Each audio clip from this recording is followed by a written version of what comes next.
everybody. I'm Ted DiBiase, the $1 Million Man, and everybody's got a price for lazy booking.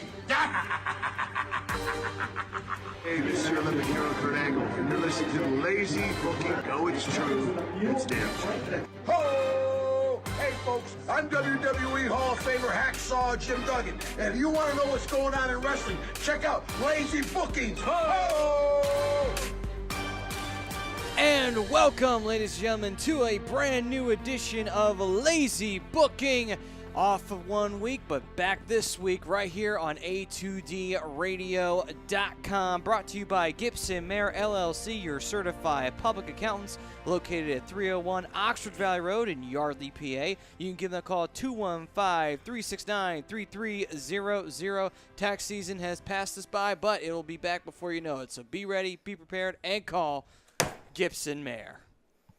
Welcome back, guys. Good to be back. It's been a while for me. Say, welcome back. You welcome back. Yeah, I've been on a little bit of a hiatus. Ginger Jesus has been out of town. I know. Some by choice, some by not, but I am happy to be back, and I'm back early because I wasn't expected to be back until Birds of a Feather on Tuesday. So I'm happy to join Lazy Booking, happy to join the fam.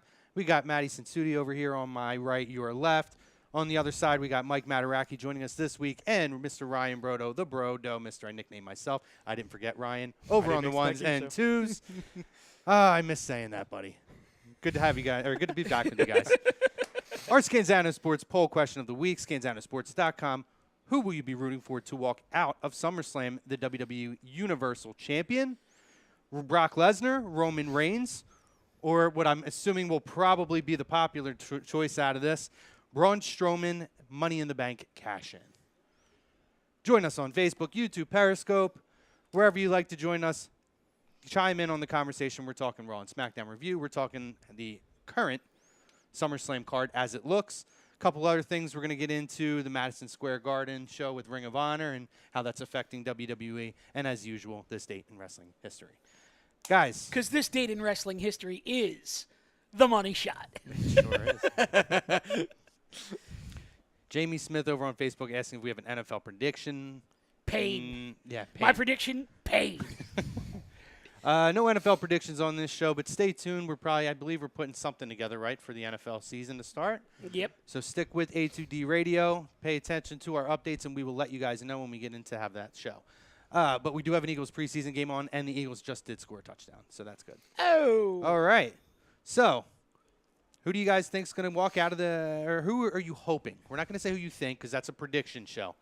If it were your choice right now. Oh, don't start with me. Who please. would you like to walk out of SummerSlam as the WWE Universal Champion? We'll start with Maddie over here. Thank you. All right.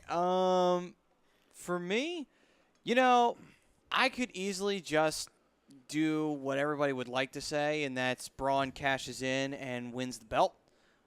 But you know what? I hope, because I like the idea of Braun winning both belts, and I still want to see that happen if they would ever try and entertain that idea. Mm-hmm. So I would say, you know what? Let Roman win, and let that heat build up on him to the point where it's about to blow up. And then when Braun takes the belt off of him, or whomever they wish to have the belt be taken off of him, that person is a made man because that person would have beaten Roman Reigns and taken the belt off of him. Okay. You want to go to Ryan? Because I have a bombshell. Before Ryan starts eating the pizza? I think you and I agree on this, Mike. So I'm actually going to I don't want to steal your thunder. So you're going to pass the buck to Chrome? Yes. Okay. So may I do this in character? Chrome? Sure.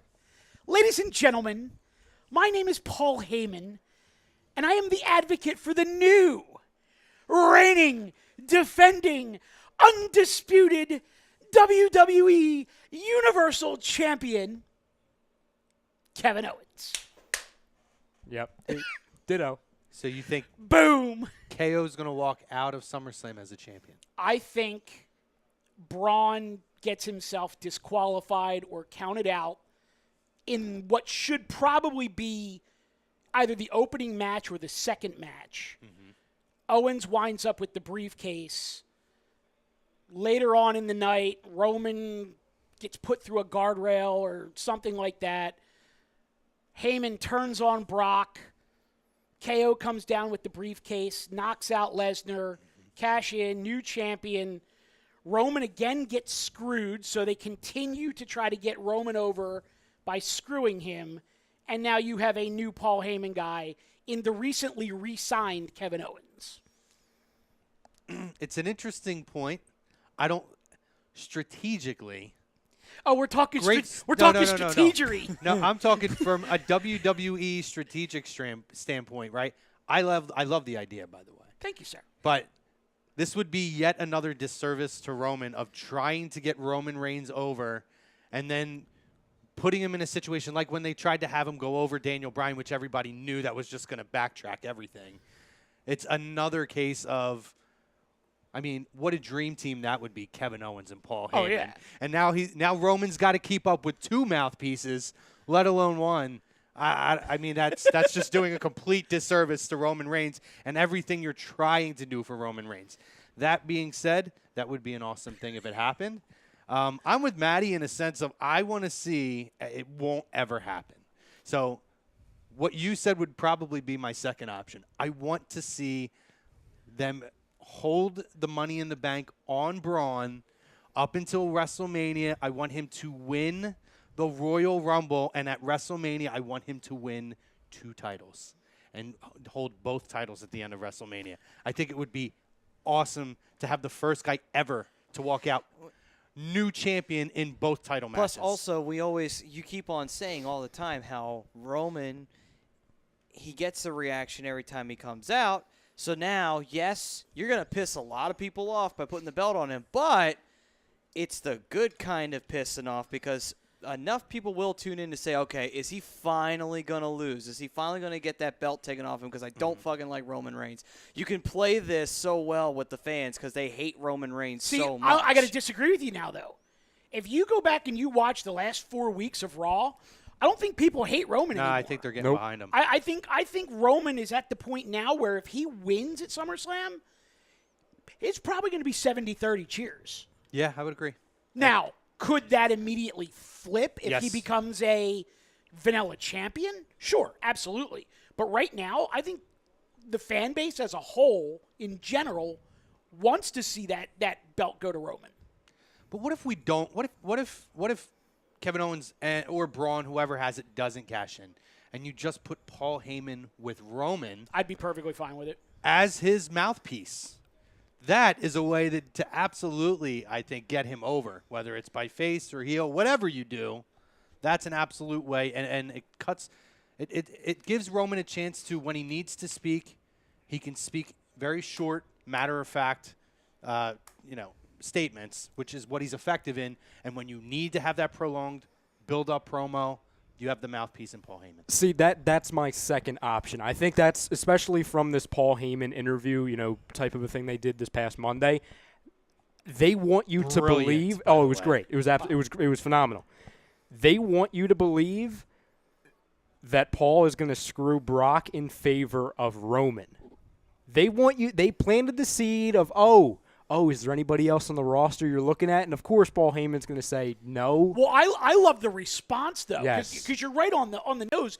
But I love the response where he didn't really answer the question. But Correct. It's like, could you even fathom having to ask me that question? Like, didn't answer it, but gave the aura that why are you even asking me that question? Mm-hmm.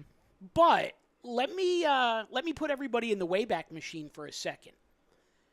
There is a historical tie here, because if you go back to the early to mid '90s WCW, Paulie Dangerously did in fact manage the Samoan SWAT team, which is what his uncles. I think so. It's his uncles, or his uncle and his cousin. I'm sure they're related in some way. And then I believe in the very early days of They all are. ECW, like the very, very early days of ECW, when it was Eastern Championship Wrestling, a whole bunch of those Samoan guys went through there. So there's Paul could very easily speak to the lineage, and there's inroads that they could make storyline-wise. I will just tell you this.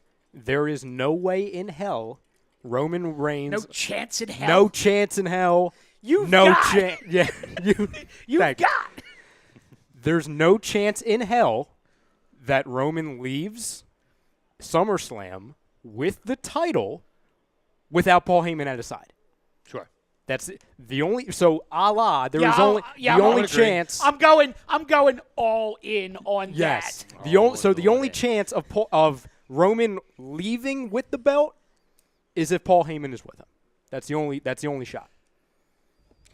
Yeah, I mean, it's interesting that they have done a good job in putting enough pieces in place that there are many different avenues that this could go. Because I'll tell you what, weeks ago when we asked the poll question, hey, who would you rather have, Lashley or Roman face Brock? And a lot of us said, how about both? Because it will solve the problem of having Roman go into another match with Brock, and it looks like this is his moment, and the fans are going to take over, regardless of if it's 70-30, regardless. It's going to be a mixed reaction at best for Roman.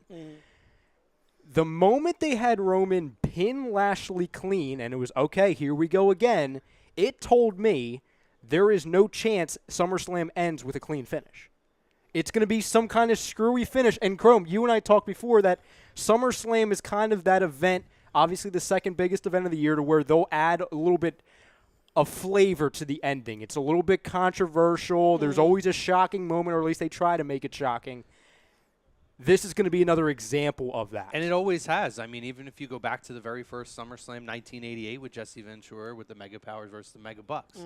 What did they do? They had Elizabeth get up on the apron, Take off her skirt, Take off the skirt. Yep. put her little skimpy underwear, and basically distract the Mega Bucks, which resulted in a turn of the tide for the Mega Powers to win that. It's been historically that pay-per-view where you've had these kind of finishes. So Well, let me ask you guys a question just in general, because I don't disagree at all with what you said, and you're spot on with that. But with them really pushing hard to try to get SummerSlam, especially with this being the last year of the Barclays, and next year they're talking stadium show in the summer, stuff like that.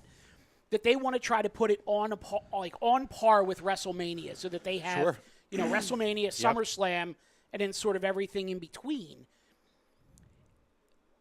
What you said is spot on with the crazy finishes and stuff like that, because that's always sort of the planting the seeds for the road to WrestleMania. Even though we know the road to WrestleMania, they say it doesn't start until Royal Rumble. Right. We know it starts at SummerSlam. Sure. Or the Monday after.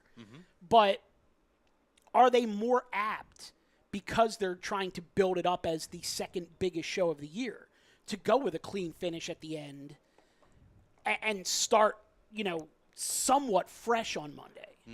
I don't think so. Historically, it hasn't proven that that's the case. Well, I would say no. I was going to say no for another reason. They're not going to end SummerSlam the same way they did at this year's WrestleMania, because obviously this year's WrestleMania was just Brock, there we go, up the ramp. It's the same two competitors in the main event. They're not going to have the same finish again, even if it's Roman walking up the ramp. I just don't think they do that on their two biggest shows. And that's fine. But it's funny, because what I was going to say was, what happens if Roman just beats him clean? And the end of the show is Brock and Paul Heyman standing in the middle of the ring with the entire crowd, singing na na na na na na na, basically serenading him off to UFC. Well, then I'll tell you this. I'll do a little fantasy booking for Monday Night's Raw then. Okay. You have a situation where Roman Reigns is out in the middle of the ring. It could be his old celebration type of a thing. Paul Heyman shows up. He's walking down the ramp. You think it's for Brock Lesnar. He's talking about him, this, that, Brock Lesnar. In comes behind either whoever has the briefcase, who in this case would be Kevin Owens. Kevin Owens beats up Roman, then pins him, cashes in then. So maybe that's like a backup plan where, you're leaving a pay-per-view with Roman's quote-unquote moment as the champion. There goes Brock, goes away. It doesn't add any controversy to the Brock ending. Next night on Raw, Paul Heyman comes out, and then that's when the cash-in happens. Let me put a twist on that, and I see Chrome's wheels turning. Well, we have to glimmer in his eye. Well, we have to keep in mind that Brock has been announced for the Raw after SummerSlam. Agreed. So he's going to be there. Card subject to change. Right, but that throws another wrench into, you might not get that change until the night after. Which is possible. But I love your scenario But what happens if it's not the Money in the Bank? Let's just say that Braun keeps the briefcase for argument's sake. What happens if Paul comes out and he's talking about his beast, his MMA fighter, his whatever, and it's Bobby Lashley? That's why I wanted Bobby. Honestly, that's why I wanted Bobby Lashley in the triple threat. In the triple threat. Because I ideally would have liked to seen Paul Heyman do the turn and walk out with Bobby Lashley. How crazy is it, though? Which I thought would have been phenomenal. How crazy is it, though, that the people that follow WWE and NXT religiously, like us, wanted the triple threat with Brock, Roman, and Braun, but wanted Ciampa versus Alistair or Gargano versus Alistair straight up. And then the whole thing flipped, and you got the one-on-one on the main roster and the triple threat in NXT. Yeah. And now the triple threat in NXT is gone, and you're basically at Gargano and Ciampa anyway. Yep. Yeah. Take us back to the triple threat on the main roster. Guy Savory says Kevin Owens surprise win in cash-in. Greg Malakovic, what's up, boys? What's up, Greg? I'm going Braun. Get these hands, mofos. Michael Jacobson says Roman. Mark Carbone says, hey, boys. What's up, What's up, Bone? Mark? It's my boy. That's all I got. What do you got over there? Anybody on the tube? Is Rosca there? Yeah, it's Rosca. It's Rosca time. And he's chiming in with Brock is worst Universal Champ of all time, and GOAT. if I was champion, I'll be holding GOAT. 836 days. And he also says on August 19th. He's the GOAT Can- Universal Champion. Can we come up with like a new saying for the show? What's up? It's time. It's time. It's Rosca time. Time. Dun, dun, dun, dun. Let's be realistic here. There's been how many Universal Champions? Finn Balor's the worst because he held it for 24 hours. 24 hours. Like, Through no fault of his own. no fault of his own, but he's the worst Universal Champion of all time. Speaking. Then there was Kevin Owens. Second worst is probably Goldberg. Yeah. Yeah. That's safe to say. Then maybe Goldberg had what? One title defense? Then Brock. Then Kevin Owens is the best. So I know you don't like the guy, but he's definitely not the worst. There's been 4, and there's 2 that are worse than him. Correct. Speaking of one Finn Balor, how the mighty have fallen. Yeah. Baron Corbin, corporate Baron Corbin, corporate Kane 2.0. This is what we're doing. There you go. I mean, what are we doing? I'm surprised that they even decided to do anything with Baron Corbin besides just sending him on a plane ticket back to wherever the hell he they came shaved from. his head, which was nice. I think that was a much-needed thing for him because he was. looked Yes. I'll like tell you what, though. He's working his ass off. Yeah. He Like is. the match quality Like, all kidding has, aside. the match quality has gone way up. I just hate him as a character. I like Corbin. I think the way his gimmick was before, like he needed a new look. Yeah. Like as corny as it sounds, and I said it jokingly, but I'm half serious. He needed a fresh look. Shaving his head, makes him look like a young guy. I thought he looked like an old guy trying to look young before and be a badass. It didn't fit. I like how he is. I I hate the corporate stuff. It's annoying. Oh, well, now we need someone to be, fucking following Kurt Angle all over What's the his place. name? Like, it's What's ridiculous. it's not the commissioner. Constable? The Constable Corbin. It's like, what is this, Bad News Barrett? I swear to God, he's Bad News Barrett. Bad News Barrett was great, though. But, okay, a Fred, I bad got some version. bad I'm news afraid for I've ya. got some bad news. A bad news, a bad version of Bad News Barrett and a version of Corporate Kane with a shaved head mixed in between. We have Constable Corbin. Well, Ryan, I'm going to tell you right now, I'm going to make a not-so-bold prediction based on how you said how the mighty have fallen. 91 days after his contract expires, Fergal Devitt's going to be in the Impact Zone. Whoa. Or Ring of Honor. Nah, I don't think he's going to go anywhere. Well, if he does wind up going over, wouldn't you think he'd go back to NJPW? Yeah, I would see him go to New Japan before I'd see him go to the Impact Zone. I'm thinking that the money might keep him over here as well as his relationship, but you never know. I mean, the opportunity for him to come back to NJPW and have a rivalry with Kenny Omega, possibly over control of the Bullet Club. Oh, would Kenny be Omega crazy. won't be there by then. No, just Well, bring him Paul, here. I know Bring him I know here. they're going to try and throw a ton of money at Omega. Look, Yeah, I stop mean- being a freaking Bullet Club mark and let's talk business here. Come on. We'll Come talk. on, Metal Matt. We'll definitely dig into that in our third segment, but Kenny Omega is not going to be in NJPW. Your by new Ring of Honor heavyweight champion, then. Yeah. Kenny, Fergal Devitt. Oh, God. Yeah, I just don't see it. They better at least call him Prince Devitt when he goes back. Well, do we? I don't want to. Randall Martin. I don't want to completely change gears, but since you guys brought it up, are we going to get a Jay Lethal versus Kenny Omega main event in April? Maybe. I don't know. That would be nice. Champion versus champion? That'd be actually really cool. I'm not really that invested in ROH.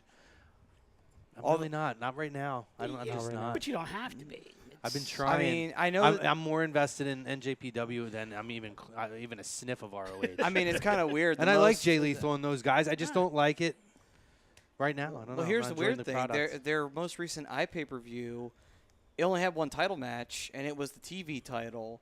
And then after that, Cody had a match with, I believe, I forget who he had a match with. But either way, though, that was it. That was the only other thing noteworthy. And he's facing the NWA World Champion for the title at All In, so I don't know if they're going to put that belt on Cody. They just haven't impressed me since Cody dropped the title. Yeah, no, I get it. Here's a question for you guys regarding SummerSlam. You know, we talk about an impending. Thank you for the redirect, by the way. No problem. Good man. Thanks for the pizza, by the way. Hey, not a problem. We got a situation. I'm waiting for you to dig in on that. Trust me. Second half, I'll be a problem. You might just see a box go across camera. Just like, up, done. Pizza. Yeah, pizza. No, we're sponsored. My question. Oh, you didn't know? Yeah, exactly. Please, go ahead. When we talk about shocking finishes in SummerSlam, taking the whole Universal Championship angle out of bounds here, is there a possible other shocking turn of events you guys could see happening somewhere in that pay-per-view? I mean, well, to bring it back to the conversation we were having earlier, is it possible that maybe they bring in a star that they signed, a major star? To make a debut on Are the we main saying roster? of SummerSlam or of the weekend? Ooh. Because I think Matt Riddle will show up at NXT. Well, he probably You could make it of the weekend. Not necessarily of an in-ring capacity, but he'll probably be a. I'm 100% convinced that Matt Riddle will be one of those guys that's positioned in the crowd at NXT. Let's TakeOver. start with Can I- SummerSlam, and then we can expand if you would like. Can I give you guys a scenario and spitball in here? Yeah. Let's say they put Roman versus Brock on first. Oh, Christ. Roman goes over clean. So now the main event is Samoa Joe versus AJ Styles. And Samoa Joe becomes your new Paul Heyman guy. Well, then I'll go through the ceiling. I love it. I could see it. I could definitely see it. Just spitballing, but, Don't tease me. Don't you tease me. You know What you teach me? we've been talking about that for years. Which, getting back to the whole Matt Riddle thing, he's definitely probably going to show up on TakeOver because he dropped his indie title this past weekend. He dropped a lot of his dates too. Yeah. He's signed. He's in there. What if Charlotte turns heel? No, I think Becky's going to turn heel to win the title. I would love a heel Becky. See, I don't know if that's a shock. She would fit Which right is in why I between don't you say guys. the shocking thing, but I absolutely think that Becky's going to be the one to turn heel at SummerSlam and walk out with the title. Hashtag heel Becky goes with the gingers. The ginger gang. I'd love it. This is sure you why, would. trust me, I wouldn't be surprised by that whatsoever. The reason why I say Charlotte, okay, I think, listen, she's great. She's one of the best, if not the best in the company to do what she does. New implants look phenomenal. They do. They do. Just saying. We'll wait for the Touche. leaks. Nothing to do with wrestling, but just wanted to observation. Her character needs a shift, in my opinion. Slightly. I think she was so good as a heel, even when she faced Sasha Banks 25 times a week. Mm-hmm. I thought it was just so good, and it would be something that women's division over on SmackDown could really use, because the top heel is Carmella, which is not going to get it done long term. 2, Evolution is in October, right? Mm-hmm. So I've been talking for a while, we all have, about Charlotte and Rousey, WrestleMania, SummerSlam, something like that. I believe they're going to shift it, and that's going to be the main event. It's going to be a champion versus champion, similar to how they did Brock and AJ at Survivor Series last year. It's going to be Charlotte versus Rousey, main event of Evolution, but it's going to be heel Charlotte. I know Charlotte does not need to be heel. Well, no, but you're right. Because when they do finally get to Charlotte versus Ronda, Charlotte absolutely goes in as the heel. Because it would be a better feud. Ronda's way too over as a babyface right now. And the But there, I can't see it being champion versus champion. For the only reason right now being that they specifically said the SmackDown Women's title will be defended, the Raw Women's title will be defended, the NXT Women's title will be defended, and you'll have the finals of the Mae Young Classic. So they're right there. They're putting themselves on the line for 4 matches. Now, if they drop a superstar shakeup on us between SummerSlam and Evolution, and all of a sudden Charlotte finds herself on Raw, now you're in business. Yeah. Yeah, no, I agree. Yeah, I think that's the only way that happens beforehand. But it is going to happen eventually. And you're absolutely right. Charlotte will turn heel at some point. I don't know that the time to do She's it is... the daughter of the dirtiest player in the game. I don't know that the time to do it is now. There's a lot of marketing that she's doing, a lot of really big things for them. Does she need a refresher on the horizon? Yes. I don't think so right now. Becky Lynch needs a refresher and has needed it for months and months and months. And the fact that they have her now on this track, this is the perfect storm, because how do you turn heel? Absolutely perfect. You drop the seeds of, hey, I don't want to – I know we lost the game here. You drop the seeds of, hey, I don't want to, I don't know if I should be rooting for my best friend to be in this or not. And then it's kind of the half-hearted. And then you see it at the end where Charlotte's like, they get the win and Charlotte goes around her and she's like kind of whatever. And then she's like, okay, like Charlotte's stealing the thunder a little bit. But then, we're best friends, let's celebrate. Well, you watch those nuances. Did you catch the comment of, we're not Sasha and Bailey? No, I missed that. No, I didn't. Well, that's like they were doing a backstage segment. Was that one of those WWE.com segments? No, it was live on SmackDown. Oh, I must have missed it. But Charlotte and Becky were talking backstage about, being able to coexist in the match and whatever. And Charlotte goes, well, yeah, we're not Sasha and Becky. Or Sasha and Bailey. And I was Charlotte says that, right? Yeah. And I was like, oh, there's a little jab that's just going to push Becky that much closer to the edge. Bum, bum, bum. Yes. Or it could be Charlotte saying, hey, I mean, it could literally preview either way if you think about it. Like, hey, we're not Charlotte and Becky, right? But I'm going to stab you in the back, bitch, once this match starts. Maddie, thoughts? My thoughts are, if they go the route with Becky turning heel, it's definitely overdue because she does need an image change. Because, honestly, poor Becky has been kind of an afterthought on SmackDown for God knows how long now.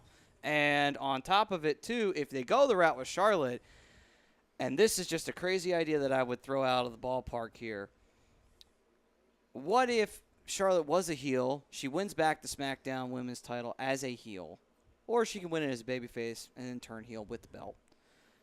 And then Asuka gets her win back at WrestleMania. Asuka, I forgot. But that's a about Asuka. long way down the line, and that's a lot of thinking right ahead. But but Charlotte goes in as a heel instead of a babyface this time, and Asuka's the clear babyface. You talk about how the mighty have fallen. I completely forgot Asuka's even in the picture. And that's another thing, too. It's almost like, wow, they really just dropped her like a bad habit the moment she came over to SmackDown. After she lost to Charlotte at WrestleMania, that was it. But we've talked about that, and it's the same thing with Shinsuke. Yeah. It's main roster, knock them all the way down to build them all the way back up. But that would also fall into this, where it's just like you have a heel Charlotte going into a big situation. She's champion. She's been champion for a while. She heals it up better than anyone on the roster. Does Asuka even have a match at SummerSlam? I don't think she does, but that would be the idea of, like, if you could build her back up properly to the point where, okay, she shows up, she gets her win back, where one WrestleMania, Charlotte beat her. The following WrestleMania, Asuka got her back and took the title off. Can we get Asuka versus the Iconics on the pre-show? Did you just read my mind? Are we best friends? Did we just become best friends? I don't want to be the meat on that sandwich, guys. Jesus. The Iconics? You don't want to be the meat in that sandwich? If you guys are the Iconics, hell No, no. not us. No, that's what I was saying. I Even wanna we be the know meat in that. this Reread sandwich. some comments. Is Jesus. it bad to say that we're in the middle right now? That's why I don't want to be the Yeah. meat in this sandwich. I pointed to them when I said it. Ramblin' Martin says, I love Kevin. He says, I love Kevin Chris Owens. Kevin Owens. Great performer and a great entertainer. One of the best talents in WWE right now. Absolutely. I think we all agree. Kristen Gideon says, hey, guys. Love the Eagles shirts. LOL. I'm Thank rooting you. for Roman Reigns or Braun Strowman to walk out. I didn't mean to put an angry face on your thing. This is Facebook stuff. With the belt at SummerSlam, I'm over Brock being champion. Sorry, it's that Now stupid you gotta hit icon the thing is stupid more annoying. thing to read it. Yeah. Oh, I know. It's the awful. worst. Mark Kelleher chimes in, go Birds. A boy. I chime in, go Birds. George Lester says, let's make Darren Young great again. Let's do it. I like it. Isn't Rob- it funny that 2 weeks ago we talked about how they dropped the ball with him when he came out? How ironic is that? Yeah. I We're know. literally talking about Darren Young, and here it is. Rob Povia says Reigns. Povey. Mike Malisev says Strowman. Patrick Gannon. What does BMS mean in the Eagles playbook?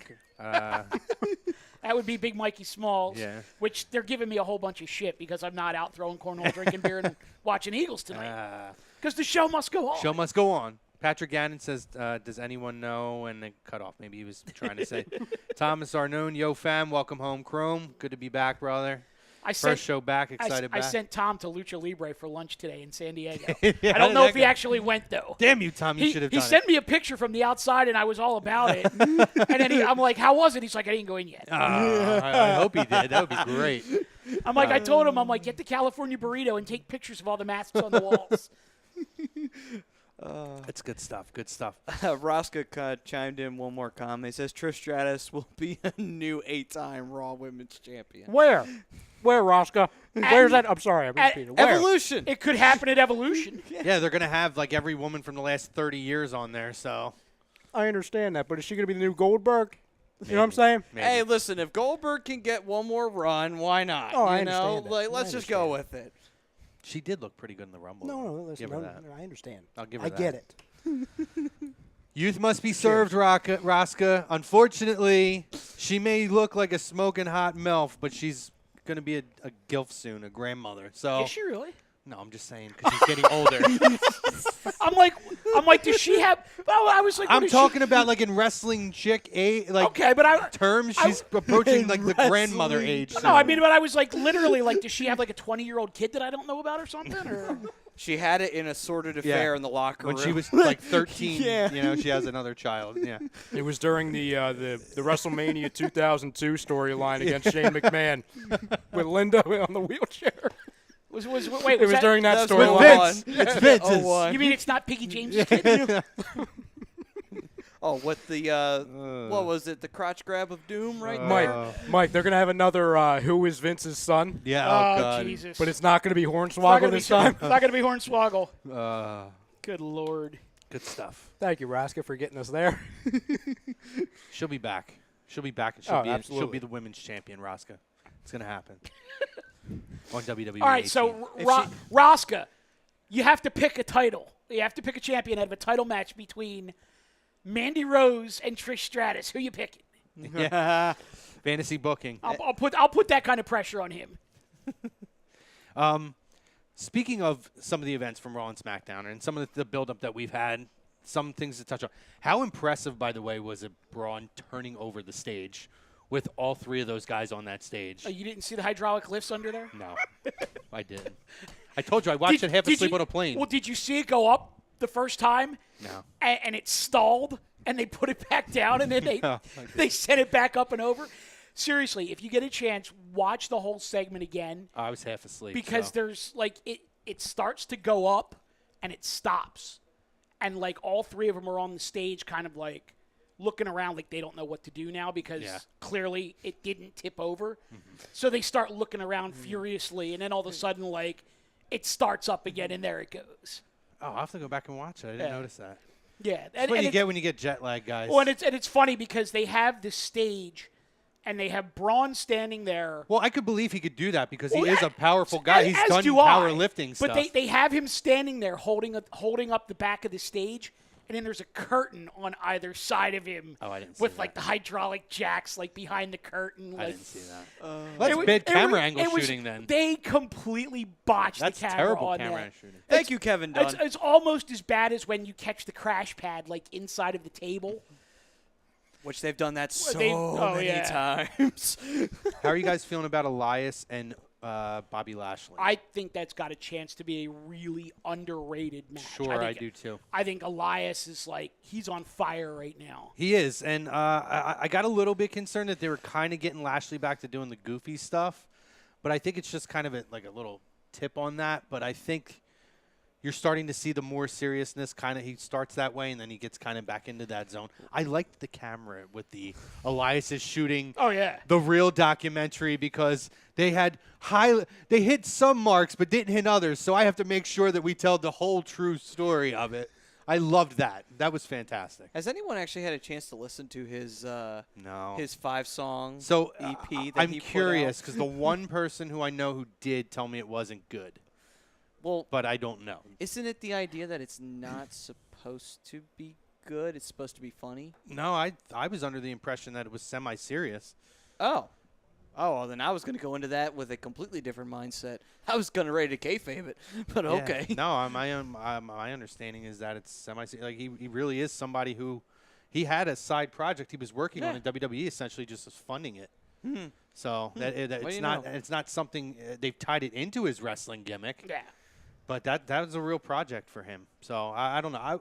I'll listen to it and I'll give some feedback on it. Honestly, I just haven't had time. But one person I know that has told me that they didn't. Well, like if we do listen to this, we have to see, is it better than Enzo's rap song? That's then going to be the real well, we have testament. that.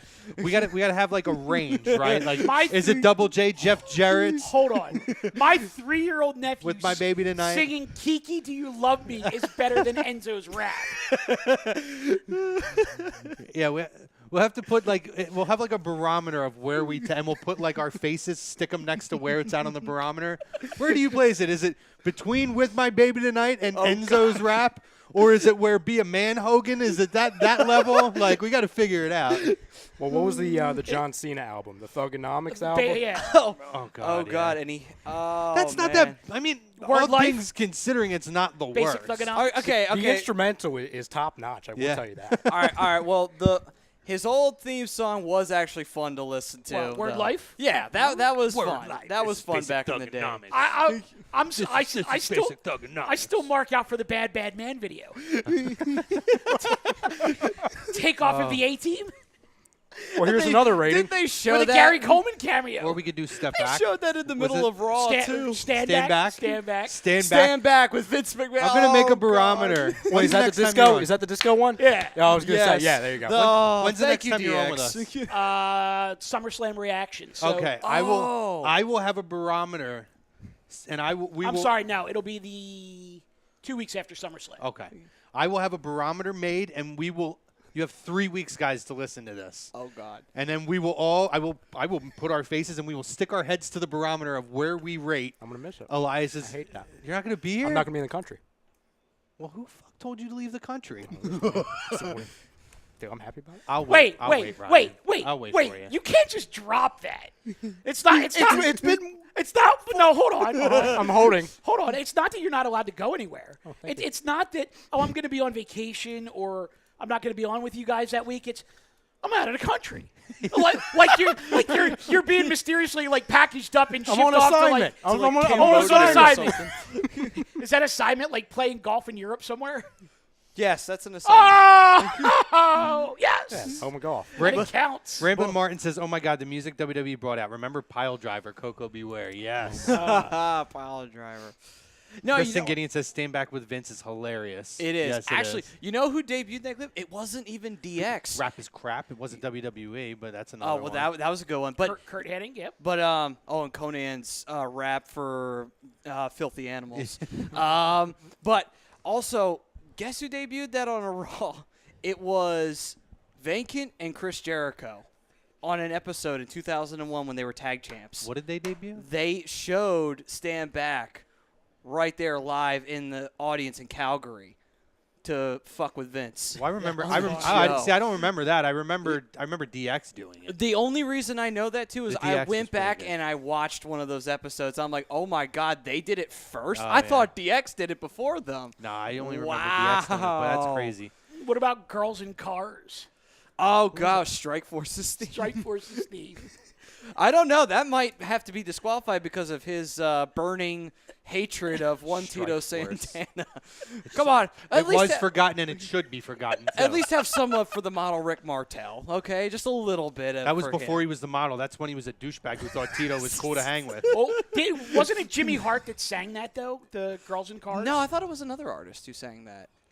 What wasn't it an actual like they hired someone to sing that? What did Jimmy Hart do?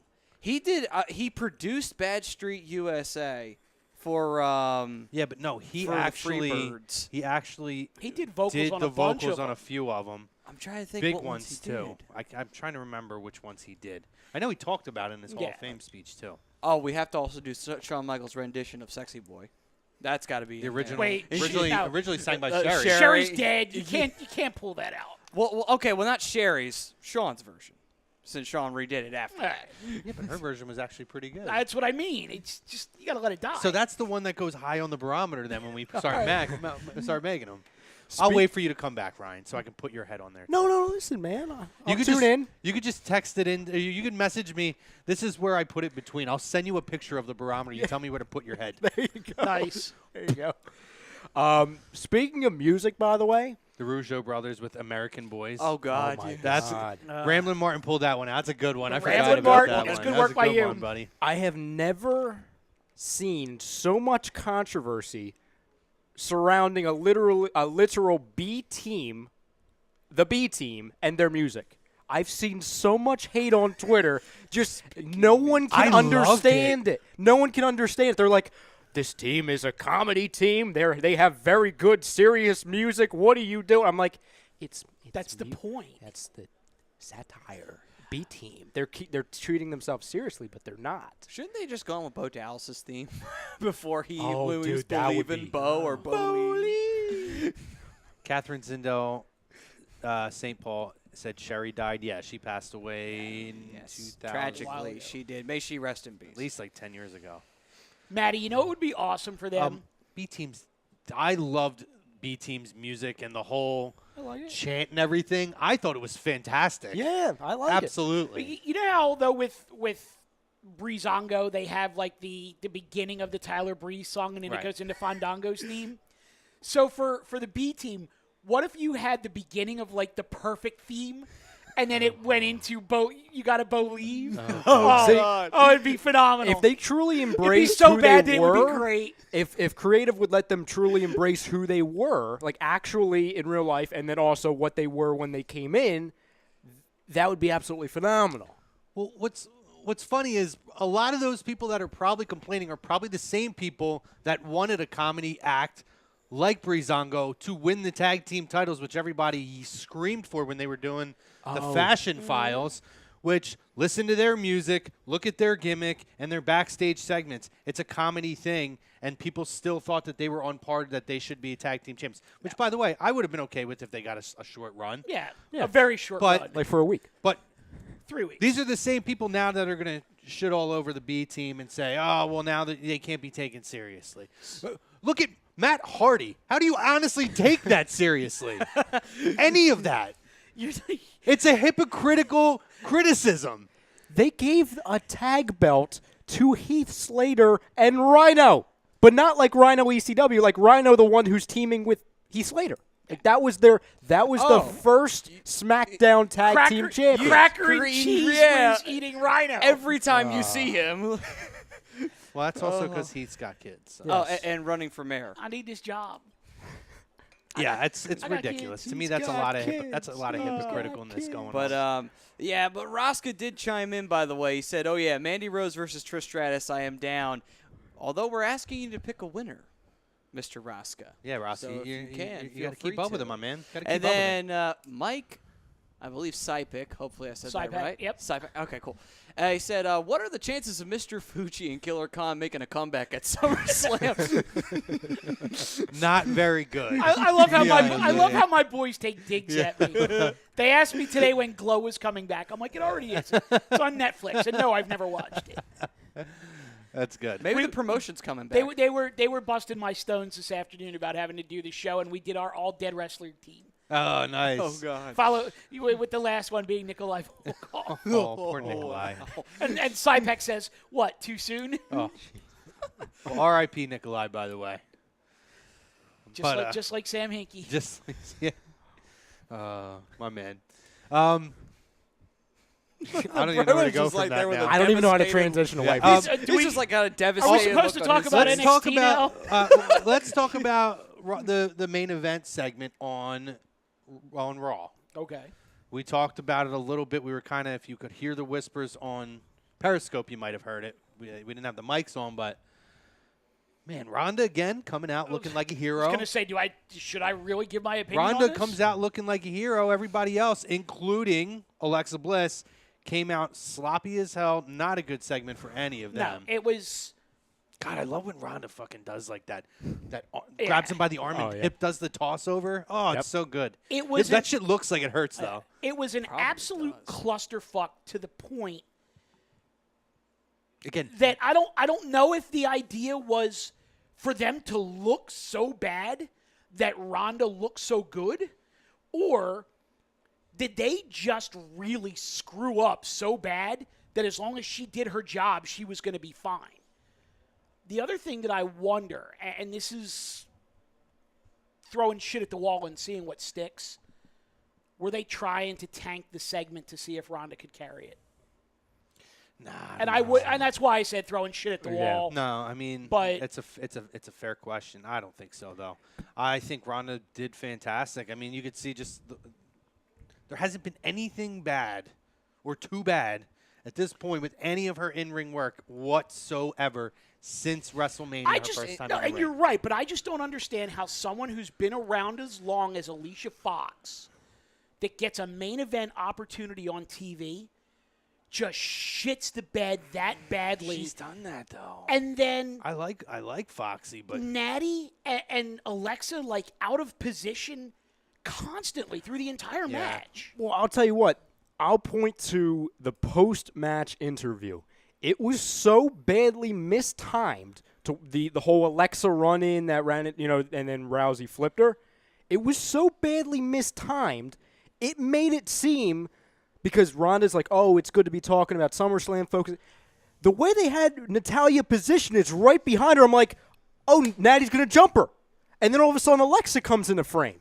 I know that was nowhere intended to be a reality or look like that. yeah. But Alexa was so far behind her time. I feel like the cameraman was mispositioned. It was not positioned correctly either. Yeah. Because there's literally like 4 seconds after Ronda says that where it's just waiting, and then they go to Natalya. I'm like, okay, she's gonna jump her. I don't know who the blame is on that. I thought that made Natalya look bad because, like you said, it's like the angle that she came in and kind of just grabbed her. Like, Natty's her buddy. Natty just kind of let it happen. Natty Stepped backed out of up to the way corner. like this, and I'm like, what? Well, what killed me is that I counted at least 3 times during the match where Alexa jumped up onto the apron and distracted Ronda to where Fox should have jumped her from behind. Yep. And Fox is either on the other side of the ring playing to the crowd or not even in the ring. And I'm like, what the hell is going on here? Like, what are they doing? Now, does anybody think that maybe someone decided to say fuck it and just do it on purpose? No. I don't know. I'm just throwing it out there because, hey, listen, remember when Shawn decided to oversell everything on Hogan to say fuck you to Hogan? I'm just saying. It could happen. It can happen. The moment you're referring to, Mike, with Alexa constantly jumping up on the apron, my opinion is that something was supposed to happen in that moment, and they just kept screwing it up. They tried doing it again, and then they abandoned it because if you do something 6 times and it's the same movement, it's not going to hit the way it should the first 2 times. Right. I think they had something there and they just never did it because they messed it up. Well, I tell you one thing. It's a good thing none of them made. Good thing Ronda looked real strong in that, because if any of them made Ronda look bad during that whole period, they probably would have gotten a earful from in the back, because I'm like, what the fuck are you guys doing? You guys are the experienced ones out But there. they should have gotten an earful anyway. Anyway, because, yeah. Because when you come out of a main event on TV and she is the only one who looks like she knows what she's doing, And she hasn't been working. and she's been in the ring, 6 months? I mean, that's a problem. Yes. That's a big problem. Yeah. Especially when the champion's involved. It's not like it's not going into the second hour and it's Ronda and a bunch of scrubs. You know what I mean? It's not Ronda and Lana or anybody Right. like that. Like, It's Ronda, 2 veterans in Natalya and Alicia Fox, and their champion in the main event slot going out 2 weeks before their second biggest pay-per-view of the year. You're spot on. I mean, I feel like Foxy over the years, though, as long as she's been there, has always been like a hit and miss talent. Yeah. She can come out and look really good, and then she has really sloppy looking performances, whether it's segment wise or in ring. And I think this is chalked up as one of those times where maybe she's rusty because she hasn't really been in that much. She was hurt for a while. You could very well be right That about could have been an issue with the timing. I like to give them the benefit of the doubt. I think the other two, though, had to figure that out. I don't know if that last segment where Alexa comes in and jumps her, I don't know which one of them that's on, but whichever one who was the one that made that mistake, everybody needed to be in their ear and be like, dude, that looked like shit. Because it didn't look good. It was confusing. I almost wonder if they called that on the fly. Maybe. Could be. But how? I'm not saying you're wrong, but if they did that, they are so idiotic because, to everyone's point, the centerpiece is somebody that's been in the ring for 6 months, and it's her first TV singles match. Like, that's something where maybe you plan extra. I mean, really. Yeah, you don't. Not even you 6 don't- months, 4 months. See, True. yeah, you don't want to hot shot something, because what if it goes wrong like it did? I mean, it didn't go too wrong, but it went wrong enough to where it looked like shit. you Right, know? but the reason that I'm throwing that out there is, what if they're not planning to have either of them on TV next week? But then you didn't have enough of call it a confrontation between Alexa and Ronda this week, because everything just kept going wrong in the match to the point where maybe before the interview starts, in the interviewer's ear, they're telling them, "Hey, tell Ronda, Alexa's going to come into the ring. You gotta take her down." And the referee is telling Alexa, "Okay, you got to go attack Ronda." I'll tell you what I think they're going to do next week, by the way. I don't think either of them are going to be in the arena. I think they're going to cut to, like, backstage promos, like interviews similar to how Renee did it with Paul Heyman. I think they're going to do one of each to kind of build up the whole match. Sounds like they did it with Brock and Samoa Joe. Yeah, or they could do the split screen, the face to face, but keep them in separate rooms because they can't. That's what they did with Brock and Be Samoa like a Joe. UFC type of a thing, Yeah. and they could be like, "Oh, Ron, It worked out really well with Brock and It Samoa did. Joe. It was a great. I think segment. that's actually a wise move to do, in all honesty. Drew Rogers says, definitely hope seeing Roman comes out as definitely hoping Roman comes out as Universal Champion. Sick of seeing Lesnar do nothing with the title. Braun is my favorite in the WWE, but I'll be okay with having. And now this thing's being stupid as hell again. I hate this. Facebook sucks, by the way, guys, right now. So if I Come on, don't read- Zuckerberg, get your shit together. it says something with WrestleMania. You're They made it so- overthinking, Zuckerberg. You're overthinking. I'll get to the rest of your comments soon, Drew Rogers. It won't let me read the rest of it. Keeps putting the thing up over. Oh, his I know thing the and you emojis. can't- and like, you can't move it around. Would you like to put a smiley on here? No. How about a heart over Drew, here? jump over to YouTube and put it in the YouTube Yeah, chat. put We'll the read same it. one in the YouTube, buddy, because I can't read it on there. Speaking of that, David, go ahead. sorry, go right ahead. Oh no, I was just gonna say. In the end, though, mission accomplished is everything is to make Ronda look better. Yeah. I think they can kind of forget the. And I actually thought the beginning of the segment started really good, or the match started really good, where Foxy was kind of, Ronda gets up and she's going, and Foxy's playing the mind games. Oh, yeah. Like I thought that was executed perfectly. I think more of Foxy's issues were probably, if it was my opinion, just rust and timing issues that she would have to wear off by working a lot, and I don't know if she's going to get that chance. Do you think she was scared? I would be. I mean, every time I see Ronda throw a punch, I wonder, is it natural reaction to follow all the way through, or does she pull it back a little bit? It scares me that she's going to break Well, all right. Well, somebody's wrist. let me ask you the $64,000 question. Does she look greener than Shayna Baszler? Nope. Oh, fuck no. Nope. Shayna Baszler's been doing this for how long now, and she still looks greener than the grass on a Little League field? Oh, yeah. Frank Vespi says, sup, you spiffy fellows. I want Reigns. Awesome. I want Reigns, too, I think. Shouldn't he be working right now? He is. He's working for A2D right now by jumping in a comment, damn it. I would say also too. I think. Imagine though that you. But just think about it. Imagine that you're Alicia Fox and you haven't worked in. And you haven't worked in a while, and then all of a sudden you're being thrown into a ring. It's like, by the way, next week you're going to main event Raw, and you're going to face Ronda, and you're going to have to carry the match, and you're going to be like, ooh, shit, I haven't worked in like 3 weeks. I would just be in the Performance Center all week. Yeah. Be like, all right, I'm going to Orlando. See ya. Yeah. I'd be scared to work with Ronda. I really would. And you can. This can either be before we go to break or afterwards. Either way, it'll be a little tease. I'll give you guys an agree or disagree question. Okay. And I'll just give you the question now, and then we'll go from there. Yeah, tease it. We'll use it for the second half. Is Ronda Rousey the most over wrestler in the company? It's a good question. That's a Great very, question. very intriguing question. Ultimate tease. Let us sit on that. Where are we at with time-wise? 1 minute. All right. Well, with 1 minute, with that, on the other side, we'll talk SummerSlam a little bit more. We're also going to talk the Ring of Honor show at Madison Square Garden, how that's apparently affecting WWE and their approach now to blitzing the indie talent. And we're going to do this date in wrestling. Maddie, why don't you give us a read? Some takeover. All right then. Little So takeover. A little takeover. Yeah, we got some takeover in there. Takeover action. this first portion of Lazy Booking was brought to you by Sports Outlet for all your sporting needs, located at 703 Black Horse Pike in Glendora, New Jersey. You can give them a call at 856-939-2030. Email them at sportsoutletnj@comcast.net or visit them on the web at www.sportsoutletinc.com. If you join us on Periscope and Facebook, thank you guys. Click the link at the top on Facebook to join us on YouTube. If you're on YouTube, thank you guys for sticking with us. Stick with us. Short break. We'll catch you guys on the other side.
Tom and Mike, AM and the PM is brought to you by Gibson Mayer, LLC, Certified Public Accountants. Gibson Mayer, located in Yardley, PA, is a leading accounting and business consulting firm with a proven track record of handling critical issues with expertise across many different industries, including construction, distribution, hospitality, manufacturing, real estate, service trades, merchandising, professional services, and professional athletes. Give them a call at 215-369-3300. That's 215-369-3300. Your initial consultation is always free, and if you tell them that Mike from Tom and Mike AM and the PM sent you, you'll receive 15% off all income tax services completed by February 15th. That's Gibson Mayer, LLC, Certified Public Accountants, 215-369-3300, or visit them on the web at www.gibsonmayer.com. That's www.gibsonmayer.com.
Welcome back, ladies and gentlemen, to Lazy Booking right here on A2DRadio.com.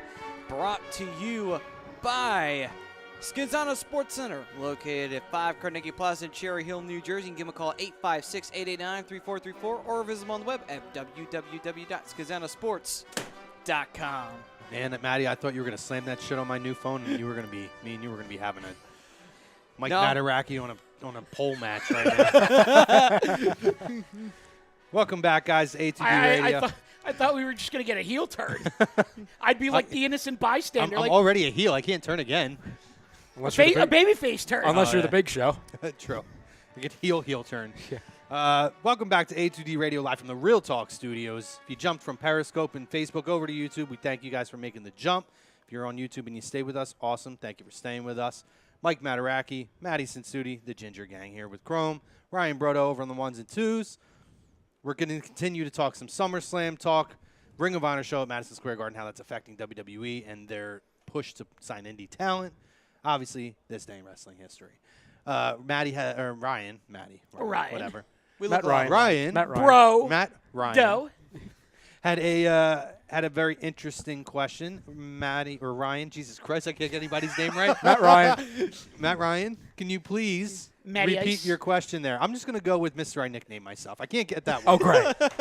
Just call me Maddie. Just call me Maddie. Mr. I nicknamed myself. Can you please repeat that question for us? So, and I'll ask you guys, I'll ask the people at home, agree or disagree? Ronda Rousey is the most over wrestler in the company. And that falls under male and female. Now, are we including or discluding NXT? in the entire company. All right, so we are including NXT. It's a tough question. This is me rolling my eyes at Sin Sudi for even asking that question. Hey, they like to keep them separated I on the know, main roster, I know, so I I'm know. just It is a saying. fair question.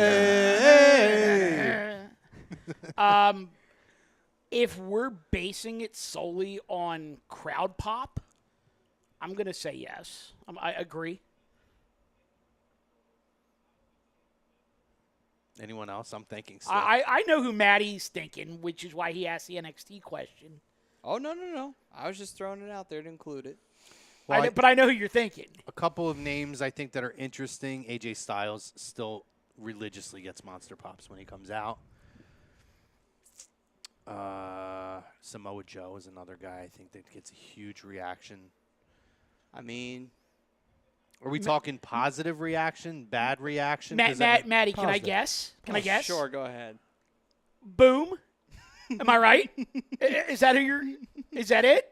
Yes. Is it Adam Cole? Baby! Well, it's funny because I think of three, like the three top most over wrestlers in the company. One of them's Rousey. The other two aren't on the main card. The other two is on the NXT roster. Do you think it's Gargano and Adam Cole? I was going to say Adam Cole and Alistair. Now, when we talk to heat driving, Ciampa definitely is in that category because he gets. I think he gets super Ciampa is the heat. biggest heel in the company right Yes. now, Yeah, I would agree with that. other than Lesnar. I would say probably the best heel at the moment as well. Oh yeah. I would argue that Roman is still the biggest heel in the company. We did this already. But there's 70% of the people that are cheering. All right, can we just? for I him. would still argue that Roman. All right, we we'll void him compromise. because he's a- compromise tweener? We'll go the tweener, Tweener. route. We will go the tweener. Roman is not a tweener. He still gets a massive negative reaction. He's Roman. Roman is just Roman. He's not a heel, a tweener. He's Did not you a baby. just He's flip Roman. flop? No. You flip flop. No, he didn't. He was doing this No. a few weeks ago. I've But been an saying hour ago we said that 70% of the people were cheering for Roman. that where you're going by like a 1 or 2 week sample. I'm going overall over even up to 2 weeks ago. Overall, Roman has gotten more heat than any of these guys. Mike, you have to say, too, All right, fair point. the Raw crowd is much different than a pay-per-view crowd, especially a SummerSlam crowd. Well, I actually wanted to ask you guys a question, though. And do we think that it was strategic that they were in Florida with the lead up to, the last, or I guess the show before SummerSlam, given that Roman is, from the southeastern part of the United States and typically is more well received in Florida, Georgia, South Carolina than he is in other areas of the country?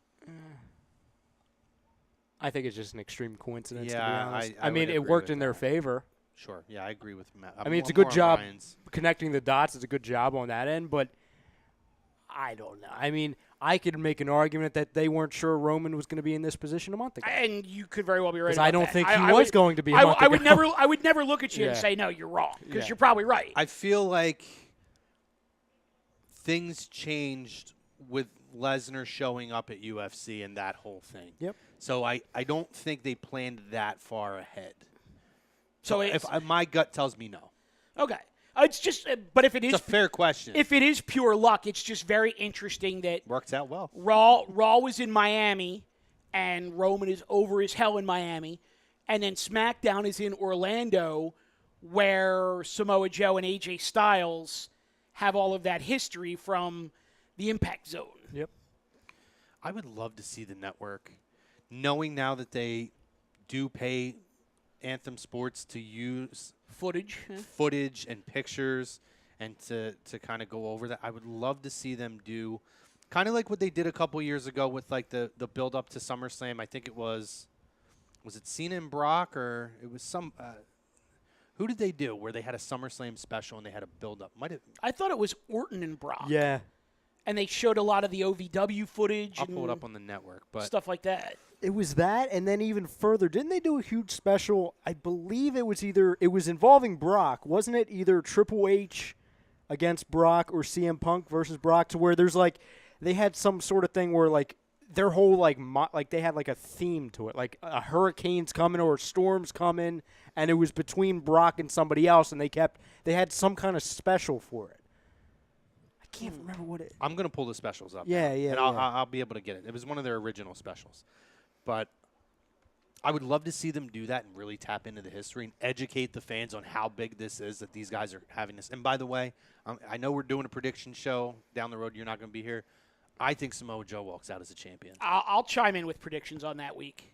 Yeah. I won't be here, but I'll definitely be on the comment page. Well, to your point, Chrome, they have to go back into that library. They have to. It's their first time meeting on a pay-per-view. First time meeting, period, correct? Like, they haven't done, like, a one-on-one on SmackDown. They have not had a one-on-one match in WWE. Which go ahead. I was going to say, which is very calculated. Right. They have to go back into that library. If they don't, it's an extreme missed opportunity. Journey to SummerSlam, Journey of the Shield to SummerSlam they did in 2014, and they did Cena Lesnar. That was the one I was thinking of. Okay. Cena Okay, Lesnar. Cena The same Lesnar. year, they dropped 2 specials for that SummerSlam. Not only is it calculated, it was absolutely brilliant. So many people were clamoring for, we want to see Joe and AJ, and I thought with the background of Impact, and they're trying to build these guys as a talent in WWE, they needed to. Darius Geis leaves with a knee injury. Oh, good. Sean Taylor. But they needed to let these guys find their own footing first before you start tapping in. You knew you had that in the back pocket all this time, and you know it's going to be an absolutely knockdown, drag-out, phenomenal match. Yeah. And I think they picked the right time to finally have it. Do we I agree. Dynamite drop in, Maddie. Yeah. do we want to get into any takeover? Why At all? don't you drop a little takeover down in there? Yeah, let's do it. So I think they have. Really, we could preview takeover now if you really want to do it. I'm fine. I mean, with it's up to you guys. I don't want to run too long because I know you want to get to this week in wrestling history. But I know takeover as of right now, I believe they have. You have your main event, which will be for the NXT Championship, which is now one-on-one. Tommaso Ciampa and Johnny Gargano. Rumored that there will be a stipulation added next week that it's basically street fight, no holds barred, one fall to a finish. Was supposed to be a 3-way with Aleister Black. Aleister Black is hurt. They shot an angle last night where he was quote-unquote jumped in the parking lot and is now out of TakeOver. So that's your main event. For the NXT North American Championship, you have Adam Cole defending against Ricochet, which, for my money, could be the match of the weekend. Yep. Has a lot of potential for that match. NXT Women's Championship, you have Shayna Baszler defending against Kairi Sane, and it looks like Kairi Sane is dropping the Pirate Princess gimmick and is going with more of an edgier, wearing a leather jacket, pissed off at the world because she beat Shayna Baszler in the Mae Young Classic and Shayna Baszler is now the champion type of thing. And some of the promos that they've done leading up to this have been great. Like Shayna Baszler just mocking the shit out of her and Kairi Sane just basically going, you know I can beat you. Just literally, just you know, I can beat you, in like the broken, Nakamura English type of thing. Oh yeah. Am I wrong to think this is going to be a very quick match? Actually, I think you are. To be honest with you, I think that they probably give them at least 15 minutes. Okay. If it's quick and Baszler retains. I mean, there's only 4 matches on the card. Well, no, because you have the As of now. you have Officially as you of have those 3 title matches. You have the tag team title match with Undisputed Era defending against Mustache Mountain, and then you have EC3 versus Velveteen Dream. Okay. Oh. So 6 matches so far, and likely to be a 7th added. They're talking about doing a full 3 hours that's on 5 matches. now 4 title matches. And then EC3 and EC3 and Velveteen That's Dream 5. is 5, and then it's a 6th match likely to be added. Which is about right. Usually there's 5 or 6 matches on TakeOver. Yeah, and they're talking like 2.5 to 3 hours on that. Yeah, so. yeah. And they'll give them all time. I think with that, I'm with Mike. I don't think that's going to be a quick match. I don't think it's going to be a 25-minute match, No. but they'll give him 15 minutes. We'll give him 15, yeah. I definitely think Kyrie should win and needs to win. Well, are they 100% going to give her the belt, or do they want to keep it on Shayna and possibly flirt with the idea of bringing Kari up? And instead keep Shayna down there with the belt so that way she can continue to develop. But who would be next up? Who would Shayna face next? I mean, I'm more. do you go to like a Vanessa Bourne or a Tenora Conti, or even do you want to go does Gargano win the belt at TakeOver and then his wife starts chasing a belt as well? I mean, See, I'm leaning more towards Ricochet and Mustache Mountain winning their respective matches. Mm-hmm. And if anyone's going to come up, it's going to be the Undisputed Era. I would buy into that completely. I think Baszler will win or retain, or if Kyrie wins, I think that they will face off again at the NXT TakeOver event. I don't think she's going to come up yet. Interesting, because I would say that if Kyrie wins, I think the rematch is at Evolution. That could be. Yeah, no, absolutely. That definitely could be. Because it's perfect mirroring images, basically like, oh, this was the finals of the first Mae Young Classic. When is the second Mae Young Classic, by the way? Well, the finals are at Evolution. So there you go. So you're going to have like phase 1, phase 2, Plus, the phase 1 Right, well, is there's 4 title matches on Plus Evolution. the parallel of Ronda being on that card right, with yep. Shayna Shayna Baszler. Baszler. Yeah. And then you go and you can have the other 2 of the 4 horsewomen sitting in the front row and start to piece it all together. Yep. Yeah. No, I agree with that. I think you're more likely to see them, and I think Velveteen Dream will probably lose the EC3, and I think he's more likely to come up as well. I think he's pretty much on that cusp now. Can we bring Dream up and send No Way Jose back down? Because No way, Jose. I don't get me wrong. I know the guy works his ass off, but I've not seen him do anything at all since he's come up. It's not his fault, though. Except Conga Line. Because That's the booking. Right, but if creative has nothing for him, why is he even up? Well, That's what I was worried listen, about. it's the Adam Rose 2.0 gimmick, and you saw what happened to Adam Yeah. Rose when they bought him up. It's a shame because I think he's a better worker than what Adam Rose was. I would agree with you. And I wish that they would give him a better gimmick because I think he could be a really good talent for them. When Velveteen comes up, either very shortly or whenever he comes up, I will mark the fuck out, by the way. who do you guys want him facing first? What feud do you want first? And I guess what show? That would be the question. Yeah. Depending on who you say as far as the feud tells me what show. Well, how about this? What if we pick what wrestler we would like him to have rivalry with on either show? Doesn't really matter. Seth Rollins would be good. For if he was to come up on Raw. If he came up on Raw, Seth Rollins would be really good. See, or Finn Balor. See, to me, I have him start on SmackDown, and I have him start slow with a feud against Ty Dillinger. Like a very low level. Sure. You may be the perfect 10, but I'm the Velveteen Dream, and have him get the better part of Dillinger for a while, and then start working his way up that ladder. I'd love to see him and Rusev. I think him and Rusev would just be like ridiculous. Yeah, what I don't like about that, though, is that means that Rusev's going to have to put him over. Yeah, and then one of them has Rusev to goes lose. back to an enhancement talent. And I mean, he's kind of doing that at this point with Almas, but they're finding ways to save face with him. Save face, right.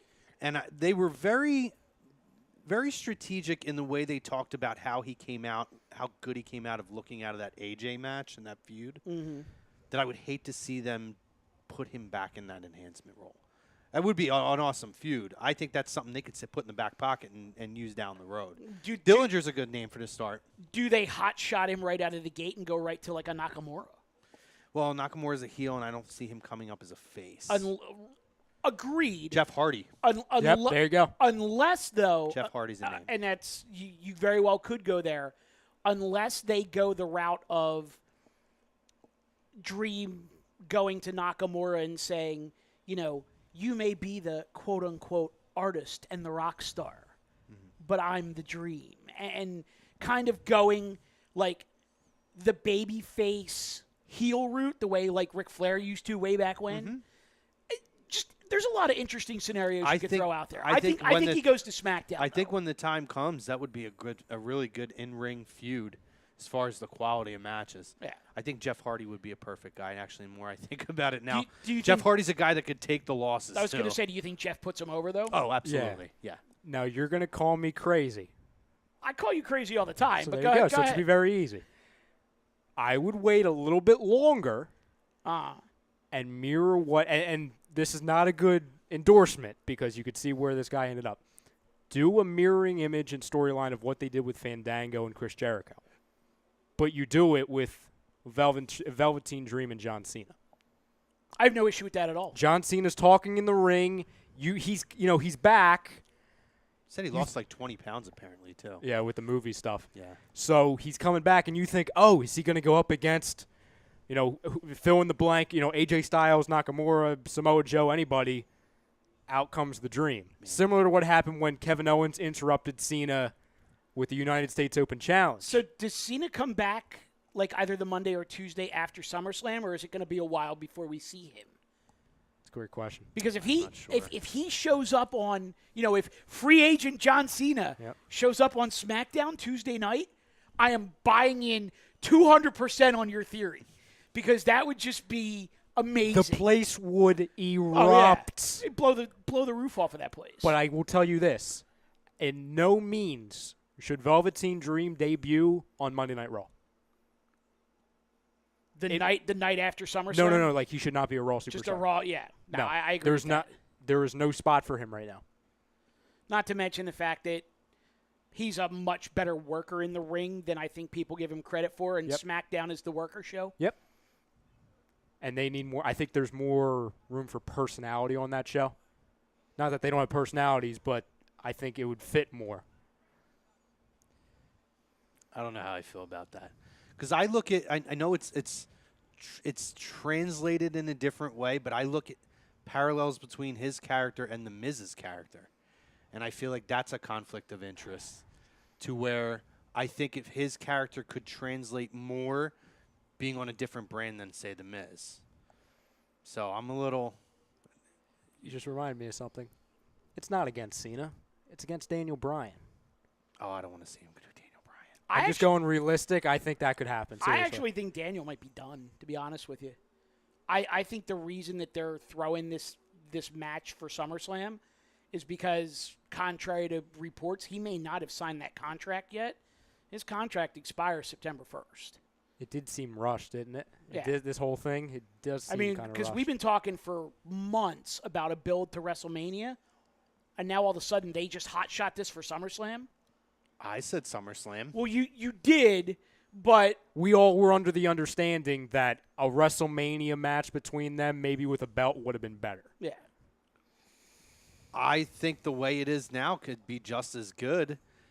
To me, you knew that they were going to try to make this card huge, especially going into stadiums next year. They want to continue. They're building this up so big. With it being Ronda, I still think that there's a shot that might main event the pay-per-view. With Ronda, It's possible. and there was rumors before that SummerSlam they may look to have a women's match be the main event of that pay-per-view.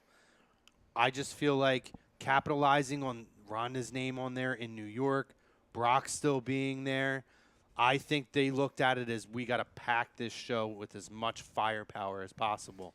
So- we got to sell it for next year when we're trying to sell it to a stadium. This is the kind of show you're going to get. So, question for you guys. So, let's say they have the match and Miz goes over. Is there any shot that we see a clean-shaven, head-shaven Bryan Danielson sitting in the front row in Chicago at All In on September 1st? Because he can't wrestle. He can't wrestle for 90 days. But it doesn't mean that he can't be in the crowd. I don't think he's leaving. You don't think so? I don't think so. I think there's too much behind the scenes, especially with him and Brie. The Family Guy, too, man. His wife's committed to there, and they gave him what he wanted. They let him go in the ring. Yeah, I just don't I agree. I understand what you're saying, Mike, but he fought for years to get back in that ring, and they finally not threw him a bone because obviously it looks like they made the right choice, obviously, but they gave him a shot. I don't know if in turn he'd just be like, "Oh, And listen, I hear what you're saying, but I just some stuff that I've been watching and listening to and reading over the last week or so. And we were kind of talking before we went on the air tonight about the rumor that Chris Jericho could wind up showing up on Impact at some point after the Rockin' Rager wrestling cruise in October.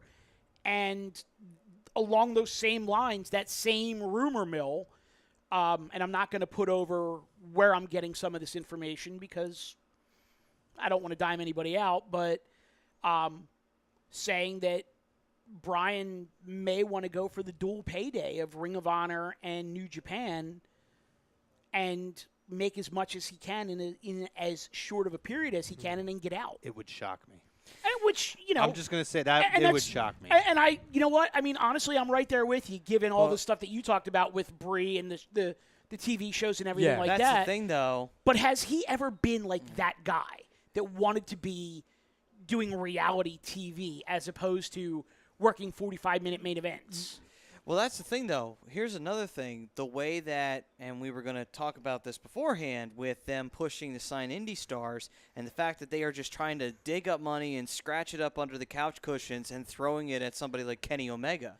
Well, I don't think they need to scratch money under couch cushions. Have you seen their stock prices lately? They can just use the funds that they got from the friggin' the greatest battle royal. It's just a figure of speech. I know what you meant. I just thought it was funny. I know. I thought it was funny that you went there. I'll go but back. Still.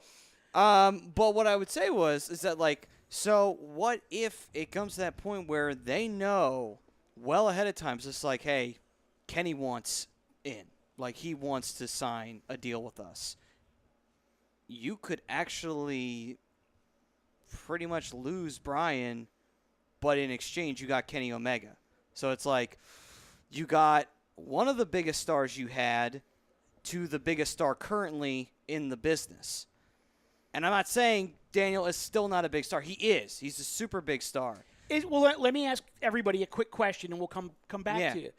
Is Kenny Omega the biggest star not in WWE? Yes. Yes. Him or Cody? I would say Jericho. Well, Jericho is up there. I would agree with you. I'd say Jericho. Mm-hmm. Cody's a close second. I think Omega's third. Agreed. I think Omega works the best matches of the three, but just in terms of the star power, it's Jericho. But until I see Jericho work an Impact or a Ring of Honor or an NJPW on American soil, to me, he is still WWE. Right. He still shows up when they need him, so I don't include him in that. And that is fine. Yeah, that is fair. Completely fair. I do agree with what you guys say with that. So I'm taking him out of the equation. I think it's Cody 2 and Omega's, or 1 and Omega's probably 2 in my eyes right now. Okay, so Matt, right continue, please. But anyway, so the only reason why I bring that up is because, again, they, like we've heard in the rumor mill, they've been really trying to grab these guys and snag them away in time before they can do their super show to kind of say fuck you to NJPW and ROH. Well, we've heard, 5 names, I think it was? Yeah, so just to give it a quick background on that, this is our third segment. Good transition, guys. Our Ring of Honor COO, Joe Koff, he says that they're 60% sold out in the pre-sale. And I think the pre-sale sold out. So they sold out 60% of the building, right? They've had 2 pre-sales. They had the Honor Club was Tuesday, and then they had a general internet pre-sale today. They said Honor Club tickets were gone in 5 minutes, and today's tickets were gone in 7 minutes. Yeah, so now WWE is making a blitz to try to sign some of this talent. And really it's to sign the top indie names that could possibly appear on this show. So some of the names that we had talked about, Shane Strickland is a huge name apparently that they're blitzing after. I love Shane Strickland. Yeah. Yep. The obvious Kenny Omega and the Bucks. Ones that kind of surprised me a little bit, but interesting, we talked about it beforehand, were Phoenix and Pentagon Jr., who are under contract for what has been rumored to be 7 seasons with Lucha, but which was an exclusivity kind of a deal, which was why Ricochet wasn't able to sign for so long. But from what I read today, they have loosened up the reins on the exclusivity on that to where it does leave open opportunities. So what I'm curious, because as we mentioned, The word out there now is Pentagon and Phoenix are either taking less dates or the dates that are scheduled for 2019. They've told those bookers that they may or may not be available to work those dates now. Just to add on to what you were talking about there, my understanding of the situation with Lucha Underground is Lucha Underground is basically open to having contracts bought out from them, but which is new because they weren't. Right, which is new. That wasn't something before. But even if you buy out the talent's contract, they cannot appear on your TV until everything that they have already shot for Lucha Underground has aired. Correct, yeah. Yep. So I found that very interesting. Oh, it's extremely interesting. I think Pentagon would be, Pentagon Jr. specifically, I'll be honest, of all the names on there, and I know we love Omega and all that stuff, I would be intrigued just to see, because I have an idea of how they would use Omega. What kind of price tag do you think Lucha puts on contracts for those two? And none of this money goes to the talent. It all goes to the company. It goes to the company. It would be hefty. I think it would definitely be hefty because they are monster names for them. Are we seven figures? I mean, this is a startup company. They may try and are they looking for $1 million They could tag a guy? $1 million a pop. Yeah, they could, or I could see them. To me, Pentagon's a little bit bigger than Phoenix at this point. I could see him saying, $1 million for Pentagon Jr. and 750,000 or whatever it is, or 500,000 for Phoenix. For Phoenix, make a $1.5 million out of that deal. Not a bad deal for them if they can make that happen. I mean, if that's the case, then Lucha Underground's been, I think several seasons have now officially been funded by WWE. So yeah, essentially, yeah, and it gives them an opportunity to go out and pay other talent. Yeah. So absolutely, I mean, of those names, who intrigues you guys the most? Just pick one. So we had the Bucks, we had Shane Strickland, we have Phoenix and Pentagon Jr. and Omega. I would love to see the Bucks only because I'd love to see what they could do since they haven't broken them up yet and we don't know when they're going to do it. But the Bucks versus the New Day would be a fun match to watch between the two of them.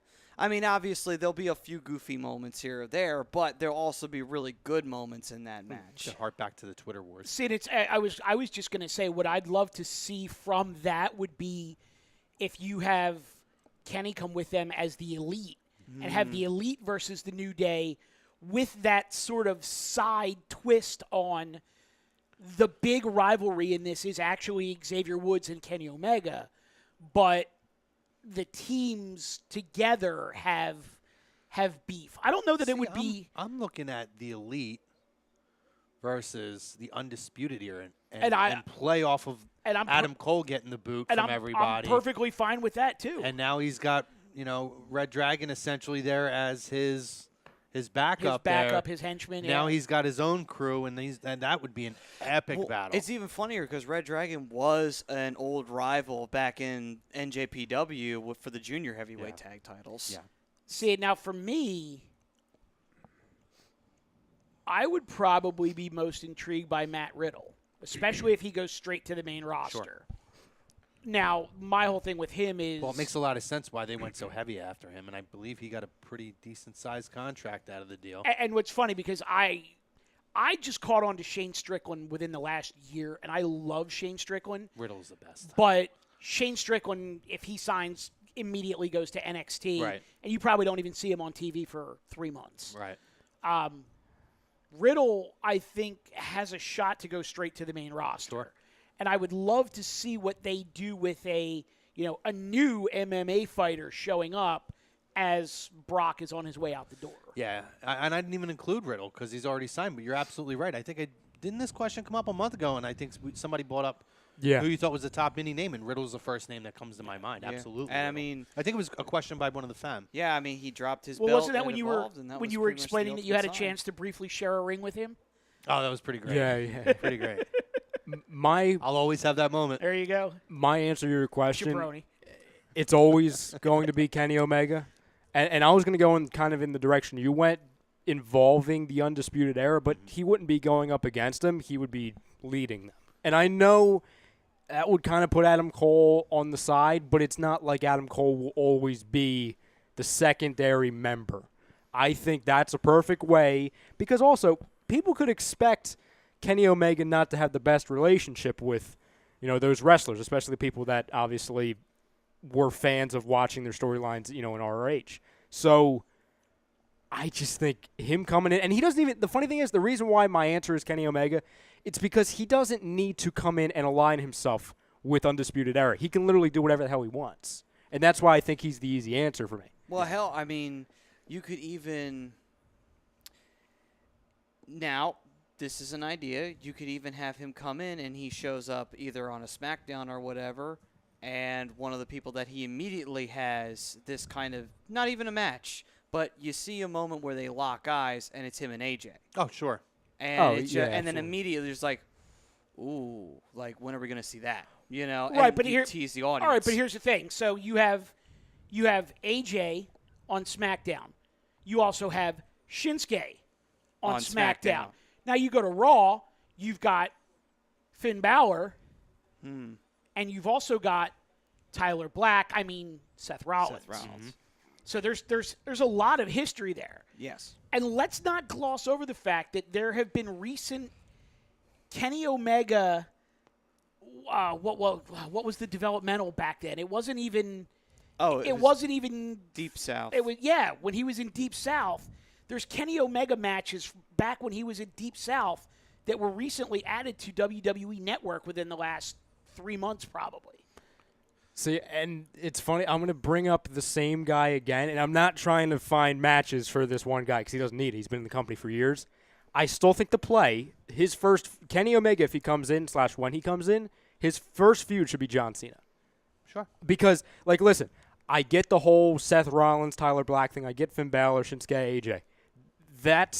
They can do that over time. Yeah, I think, course. and listen, if there's wrestling fans out there that don't know who Kenny Omega is, at least to the fact where if he shows up in a ring, they're going to be like, oh, who the hell is this guy? Everyone should know who he is by this point. Right. The ultimate guy to get him over, to get Kenny Omega over to even the casual fans is John Cena. Right. I just go back to the way they did it with Brock coming back after WrestleMania, after John Cena lost to Rock. It was so well done there. I think they can do the same thing with Kenny Omega. Well, they even did it with AJ, where AJ had his rivalry with John Cena. Now, it was a little bit later, after he had made his debut. So here's a question for you guys. Along the same lines, though. Let's say for shits and giggles, Kenny debuts at the Royal Rumble. Does he get an AJ Styles pop? Yes. The way AJ did when he debuted at the Rumble? Yes. Okay. Yeah, I could see that happening. Yes, absolutely. And the only reason I even asked the question was because of what Ryan just said, is that there may be a larger percentage of the WWE audience that knew who AJ was because he was in Impact versus Kenny, who really hasn't done anything of note in the States other than cameo appearances in Ring of Honor for years. Yeah, but I think a lot of that audience was too young to realize it. A lot of what AJ's greatness was in Impact, and it's more of word of mouth. Fair point. Okay. Speaking of history that you mentioned earlier, we're going to wrap it up in the last couple minutes here. I'm just going to go, because there was a lot of big stuff happened Let's do it. on August 9th in the history of professional wrestling. All right, then. So, 32 years ago, St. Louis, Missouri, Ric Flair wins his 5th world title from Dusty Rhodes. Woo! Wait. Figure 4 leg lock. Dusty did not submit. He passed out from the pain. Was tacked 2 days We prior talked by the about horse. this 2 weeks ago. We talked didn't about we? it 2 Yeah, weeks we ago. did. Oh my Because we were God. talking about Dusty's title reigns. Yes. And we said there was one title reign that only lasted 2 weeks. That's it. There you go. That's Got the it. one. Got it. Nailed it. 21 years ago today, in Philadelphia, Pennsylvania, Sabu defeats Terry Funk in a barbed wire match to win the ECW World Heavyweight Championship. That was 21 years ago. I was born to be wired. Jesus I Christ, know. am I old? I just watched that match not that long ago, too. It's crazy. Yeah. Now, yep. So, yeah. Yep. Been out of college 21 years. Damn it. I was Nine- one. 19 years ago today, big day in the Monday Night Wars. Okay. On WCW's program, Vacant defeated David Flair to win the WCW United States Championship. And for the first time in 3 years, Hulk Hogan showed up on Nitro in the red and yellow. Wasn't he champ at that time? Well, No. that would have been right after Bash at the Beach, correct? It was. No. It was after I think Or Road Wild? one of the Road Wilds. Yeah, Okay. that's what happened in August. That was always their pay-per-view then. But he wore the trademark red and yellow. Him, Sting, and Goldberg defeated Kevin Nash, Sid Vicious, and Rick Steiner. On the same night, over on WWE, a gentleman we've talked about by the name of Chris Jericho made his WWF debut. Welcome to When he interfered. Raw is Jericho. Am I the only one In Chicago, Illinois. so that's when he debuted in The Rocks in the Correct, Ring. yep. Am I the only one, when you hear his original entrance music, you hear the crowd reaction just by habit? Because when in that segment, when it shows Jericho on the Titantron, and the arena literally erupted, I can't listen to that theme without hearing that crowd The eruption, noise. right. Yes. No, you're absolutely right. Because if you watch the segment, it's the countdown. Yep. Everything goes black. Countdown to Millennium. The music starts, and you're still not exactly sure what's going to happen. It's a and then you cityscape. just see, like, across the screen, Jericho. And like you said, the entire building just goes nuts. I mean, that's up there with like the Brock Lesnar return against Cena, like that eruption. I mean, that's like a top 3 crowd reaction of all time And right to there. That may be me- the greatest debut of all time. It's one of 'em, It's yeah. not an accident that happened in Chicago. Oh, no, because, sure not. Because anything you watch on WWE Network, they constantly tell you that Chicago is like their hottest crowds all the time. Also, on that same show, Kane and X-Pac defeated the Acolytes for the tag team titles. The Acolytes. And in the main event, damn. China defeated Triple H and The Undertaker in a triple threat Falls Count Anywhere match to become the #1 contender for the I championship. never even knew that match existed. Yeah, Oh 'cause my they god. were Which she flirting with then the lost idea. the next week. Or wait, the next week she beat Triple H again, and then she lost the shot later in the show to Mankind in that show's main event, which that show drew a 6.4 rating. Good And- God, can you imagine those kind of ratings now? And by the way, that was not Vince Russo booking that segment. No. This was after he went back to WCW. No, that is, and what's interesting about this show, this night, back then, I think I told you guys. So I used to be a channel flipper, but I would record Raw and Nitro every night. So whatever segment interested me, I would hit record, and then I would pause at the end of that, and then I'd flip it back, and then the next thing that interested me, and I would always go back and watch them. And I have all of this on tape because That's I caught unbelievable. all those segments. I got to find the VHS. It's at my parents' house. But it's cool to go back and watch it and just see it kind of go back and forth, including there's a backstage segment with Hogan where I think it's his kid hands him a bag, and he's like, what's this for? And then he opens it up, and you don't see it right away. But what's in the bag is the red and yellow. red He and was yellow, still in the yep. black. And so I remember this. I actually remember this night very So wait, vividly. Go back real quick and just repeat those. So you watched Nitro and videotaped Raw? No, I watched them both, and I would hit record on segments I wanted, and then I would hit pause. Okay. And then I would flip over to whichever. I would flip between the shows until I saw another segment. So all my tapes are back and forth Raw, Oh, interesting. because I would just hit record whenever I wanted to see another segment, whichever segment interested me the most. I got you. So I would go back and forth, and then sometimes I would then wait up until night when they would replay Nitro. see, that's what and I- if I missed one, I would record that at the end of those other See, segments. and that's what I was going to say was what I would do is I would watch Raw, and then as soon as Raw was over, I'd flip to the replay of Nitro, and I'd be up until like 2:30 in the morning God watching bless Nitro. you. You're watching a pay-per-view every Monday Pretty night. much, yeah. Good Lord. I mean, that's pretty much most of what was really, really interesting in here. Go ahead, Ryan. I have one. Go ahead. It's a blissful birthday today. Oh. Ooh, all right. Dunna, dunna, dunna, dunna, dunna. Dunna-na-na-na-na-na. She also made her in-ring SmackDown debut on this day because she beat Becky Lynch on her birthday, Interesting. oddly enough. And ironically enough, her birthday did just pop up on my thing. Yeah, a lot of really good historic stuff that happened on today's date, though. Good stuff, guys. Good show. It was a lot of fun. Was happy to be back, man. Had a lot of fun, Mr. Brodo. Maddie, why don't you give us a read here, pal? All right, then. So, Lazy Booking was brought to you by Gibson Mayer LLC, your certified public accountants located at 301 Oxford Valley Road in Yardley, PA. You can give them a call at 215-369-3300. Tax season was here, but it'll be back before you know it, so be ready, be prepared, and call Gibson Mayer. Great show tonight, guys. Appreciate everybody who joined us on Facebook, Periscope, YouTube.